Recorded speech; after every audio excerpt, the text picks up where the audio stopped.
realize what a miracle it was for us to have won our freedom from Great Britain? We could be a constitutional monarchy like Canada with the Queen of Canada, Queen Elizabeth II, as the head of state. She is also the queen of the 15 other constitutional monarchies that were once British colonies, of which America would have been one had we not won our freedom. It was thought so impossible for us to win our freedom from Great Britain that when the British officially surrendered at Yorktown, George Cornwallis pleaded illness, and General Charles O'Hara, his second in command, carried Cornwallis's sword to the American and French commanders. As the British and Hessian troops marched out to surrender, the British band played the song, "The World Turned Upside Down." Yes, the American colonists had turned the world upside down, but they did not do it alone. They had the help of Yahweh Almighty, upon whom they were totally dependent.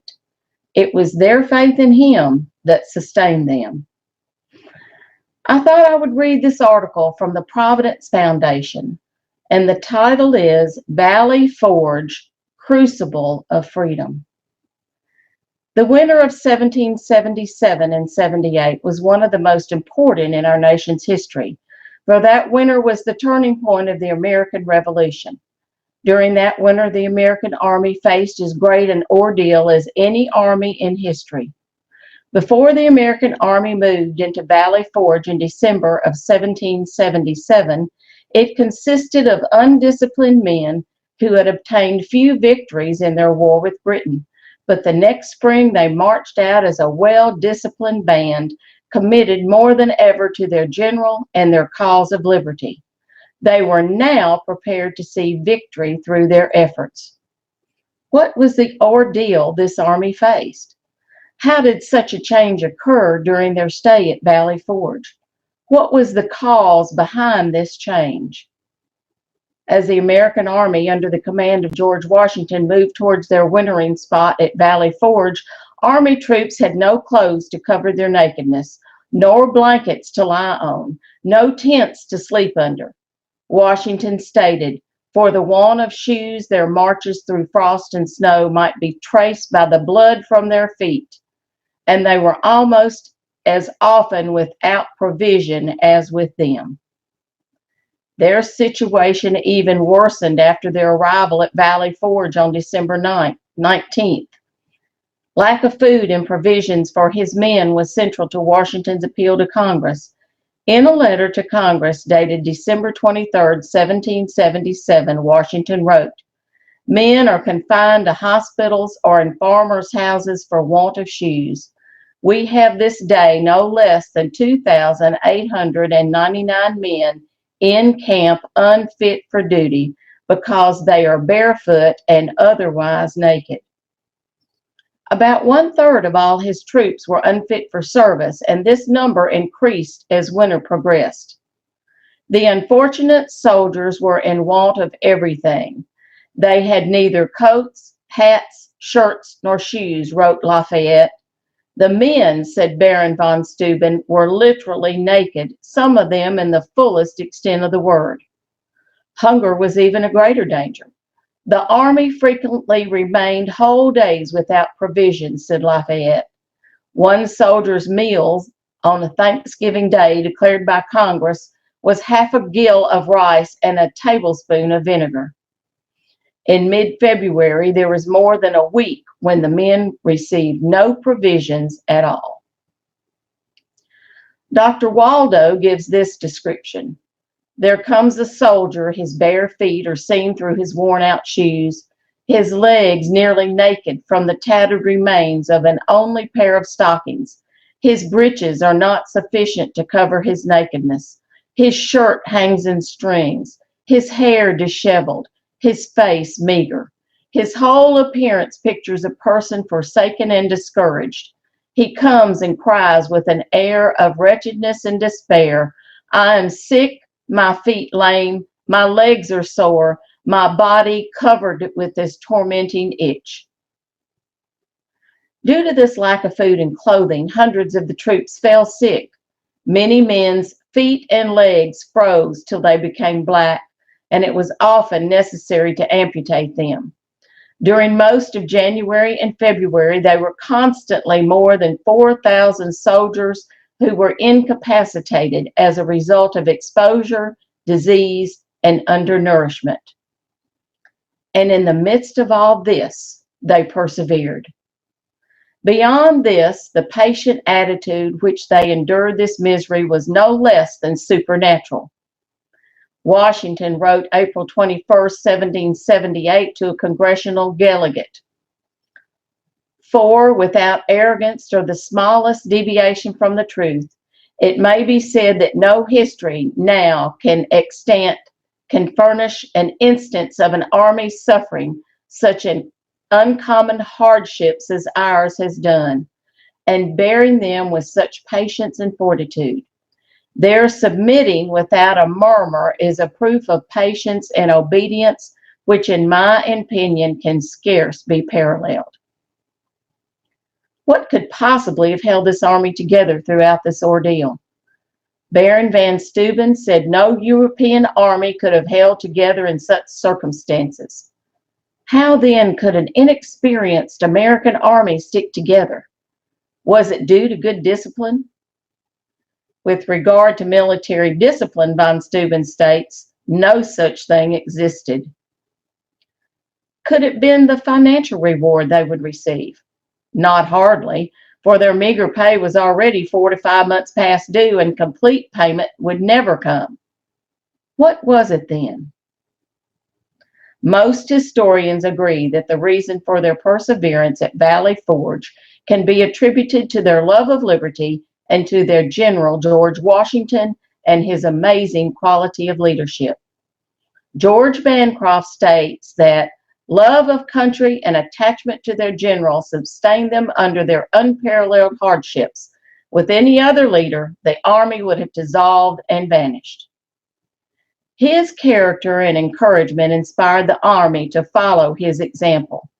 From the very beginning, he tirelessly traveled throughout the camp, his very presence bringing strength to the men. His heart was for his men as well as for his country.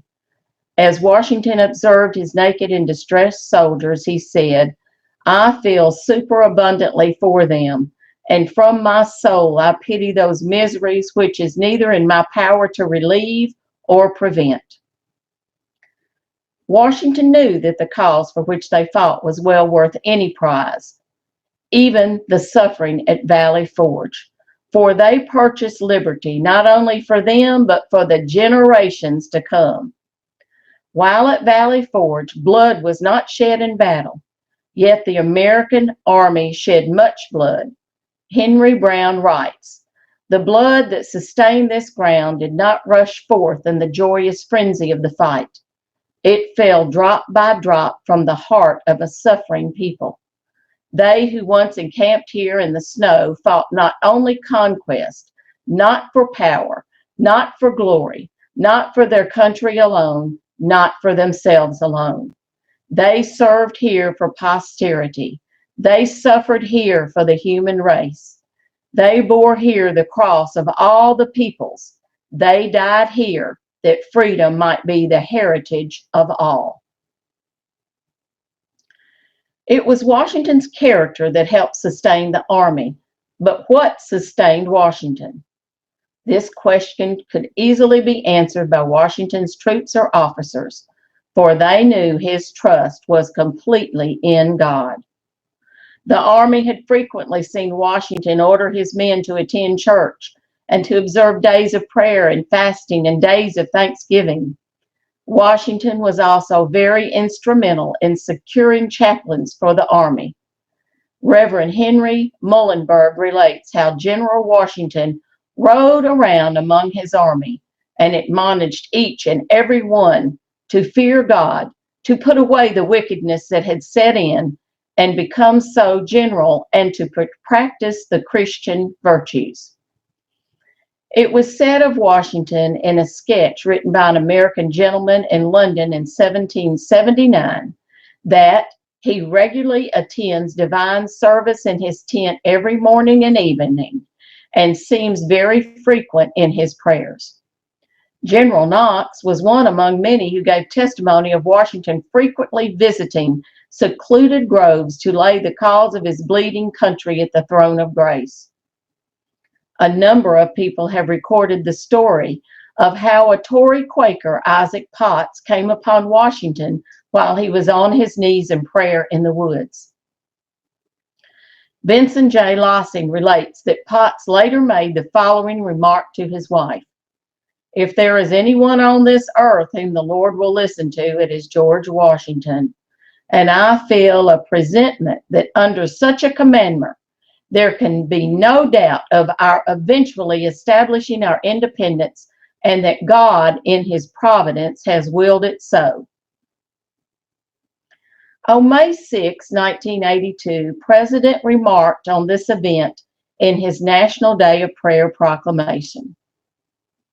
"The most sublime picture in American history is of George Washington on his knees in the snow at Valley Forge.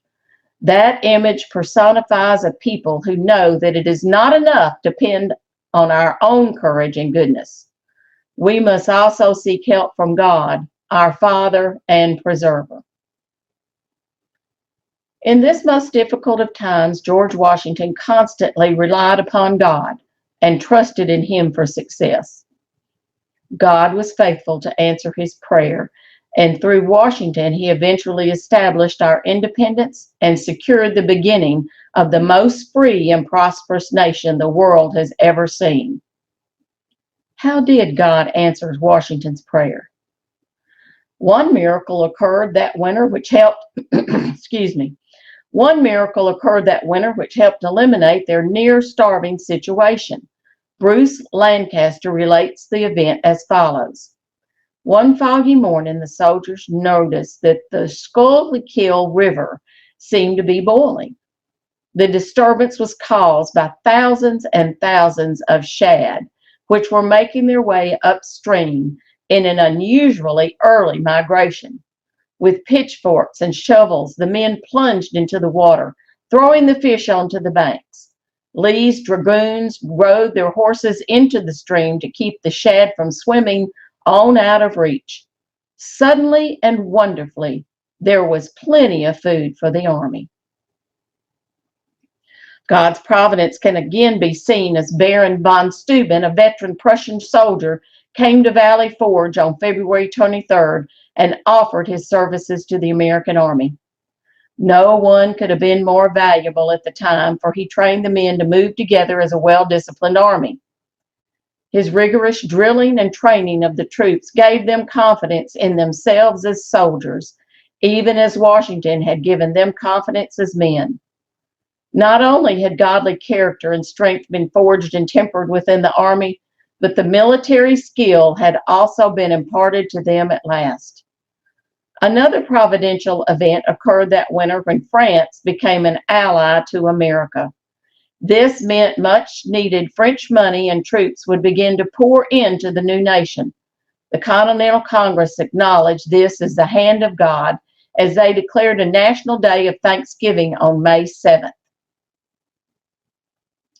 In Washington's order issued at Valley Forge, May 5, 1778, he proclaimed, "It has pleased the Almighty Ruler of the universe propitiously to defend the cause of the United American States, and finally by raising up a powerful friend among the princes of the earth to establish our liberty and independence upon a lasting foundation.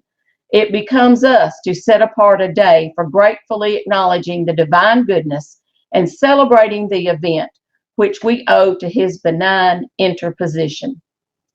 The troops' survival, the molding of a disciplined army, Washington's amazing leadership, and all the miraculous occurrences during the winter at Valley Forge can only be attributed to Almighty God.